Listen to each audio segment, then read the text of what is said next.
எல்லா ஃபெஸ்டிவல் போல் இந்த துளசி பூஜை கூட ரொம்ப இம்பார்ட்டண்ட்டான ஒரு ஃபெஸ்டிவல்.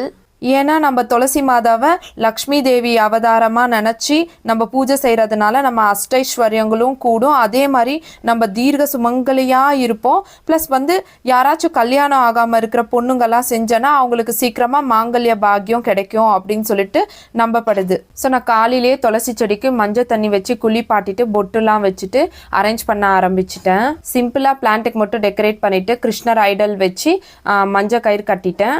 நார்மல் விளக்கேற்றுறதை விட இந்த நெல்லிக்காயில் நெய் விட்டு விளக்கேற்றுனா லக்ஷ்மி மாதாவுக்கு ரொம்ப பிடிக்குமா. நமக்கு இருக்கிற துன்பம் சங்கடங்கள் எல்லாமே நீக்கி நமக்கு அஷ்டைஸ்வர்யங்களும் கொடுத்து நல்லா ப்ளஸ் பண்ணுவாங்களாம். துளசி செடியை வீட்டுக்கு வெளியே நார்த் ஈஸ்ட் கார்னரில் வச்சு டெய்லி பூஜை செஞ்சு விளக்கேற்றிட்டு வரவங்க வீட்டுக்கு யமன் கூட வர்றதுக்கு பயப்படுறாங்களாம். எப்போ நம்ம பிளஸ்ஸிங் வாங்குறோமோ இல்லையோ இந்த ஃபெஸ்டிவலில் மட்டும் கண்டிப்பாக ஹஸ்பண்ட்ஸ் கிட்ட பிளஸ்ஸிங் வாங்கினா ரொம்ப ரொம்ப நல்லது.